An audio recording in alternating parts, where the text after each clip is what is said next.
The movie begins with the birth of a seemingly ordinary baby named Matilda Wormwood, but from the very start it becomes clear her life would be anything but ordinary. Her parents, Harry and Zinnia, treat her arrival like an inconvenience instead of a blessing. They barely look at her, barely acknowledge her, and forget her in the car on the way home. Despite being surrounded by people who should care for her, Matilda grows up in a home where she feels completely alone. As she grows older, it becomes obvious Matilda is different, smarter, more curious, and far more independent than any child her age. Her parents leave early each morning, Harry to his shady used car dealership, Zinnia to bingo halls, and her brother Michael to school. Meanwhile, Matilda stays alone in the house, learning to do everything herself. By 4 years old, she can cook, clean, and manage the chores they never bothered to do. When Matilda discovers the beauty of books, her world opens up even wider. She asks her father for one of her own, but he dismisses her immediately, insisting she's too young to read. Realizing she can't rely on them for anything, Matilda begins walking alone to the public library every day. She devours books by the dozens, finishing the children's section in weeks and moving into the adult shelves before she even turns 6. The local librarian, amazed by her dedication, encourages her and helps her get her own library card. One day, her father catches her reading again and explodes with anger, refusing to believe she got the books legally. When she insists she should be allowed to go to school, he calls her a liar, swearing she's only 4 years old. But Matilda knows her own age, and she knows she's capable of far more than they'll ever give her credit for. As the argument spirals, her father yells that bad people deserve to be punished. Oddly enough, that statement plants a powerful idea in Matilda's mind. The very next morning, she begins her quiet rebellion. She wakes before everyone else, sneaks into the bathroom, and replaces her father's hair oil with peroxide. Harry unknowingly slicks it onto his head and walks around boasting, until his family notices his bleached white hair. As he panics, Matilda watches with a calm satisfaction. Something inside her is shifting. She doesn't know it yet, but her power is beginning to awaken. Meanwhile, Harry continues his shady work at the dealership, using illegal parts and dishonest tricks to sell cheap cars at outrageous prices. The FBI is already watching him closely. When Matilda questions his methods and tells him people deserve good cars, he snaps and calls her a stupid child. But Matilda knows she's not stupid. She knows he's wrong. And when she secretly glues his hat to his head before a family outing, she proves to herself that she doesn't have to accept their cruelty without striking back. One night while watching TV, Harry yanks a book out of Matilda's hands and tears it apart. Something inside her breaks. Furious, she stares so intensely at the television that it suddenly explodes. Shocked, she realizes this wasn't a coincidence. She made it happen.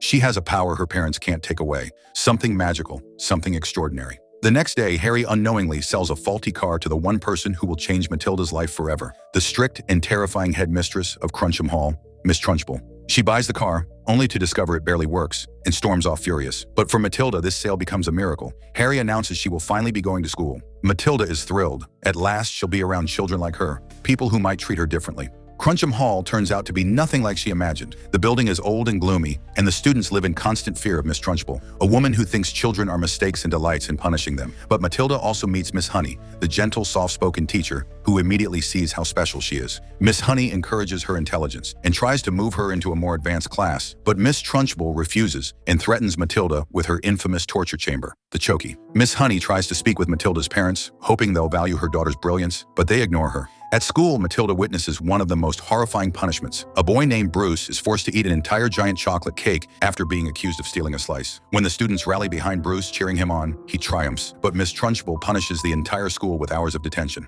Matilda returns home exhausted, but her father doesn't believe a word she says. The next morning, Miss Trunchbull storms onto the school grounds and drags Matilda away, furious over the broken car Harry sold her. She throws Matilda into the Chokey, locking her in the darkness. Back in class, Miss Honey tries to protect her students, and Matilda's friend Lavender plays her own prank by placing a newt into the Trunchbull's water jug. But when Miss Honey discovers Matilda's trapped, she rushes to free her, bringing her back just in time for Miss Trunchbull's next tirade. During the class inspection, Miss Trunchbull grows furious when the students laugh at her reaction to the newt. She accuses Matilda of orchestrating the prank, threatening her again. Desperate and angry, Matilda focuses her mind, and the glass of water holding the newt tips over by itself, spilling the creature onto Miss Trunchbull. The entire class gasps. Miss Honey is stunned, and for the first time, Matilda understands her telekinetic power is real and controllable. After class, Matilda confesses to Miss Honey that she was the one who tipped the glass. Miss Honey doesn't believe her at first, so Matilda tries demonstrating it again, but her power refuses to appear on command. Wanting to understand Matilda more, Miss Honey invites her on a walk home. As they travel through the village, she tells Matilda a heartbreaking story about a lonely little girl whose mother died young, whose father brought in a cruel woman to raise her, and who lost everything when her father mysteriously died. Matilda slowly realizes the truth. The little girl in the story was Miss Honey, and the cruel woman in the story is none other than Miss Trunchbull herself. Miss Trunchbull stole Miss Honey's childhood, her home, and every comfort she ever had. Miss Honey fled and now lives in a tiny cottage with barely anything inside. Matilda is shocked by the abuse but amazed by how kind Miss Honey remains, despite everything she endured. As they walk past Miss Trunchbull's house, they notice something surprising. The terrifying headmistress is deeply afraid of cats. Miss Honey warns Matilda never to go near the house, but curiosity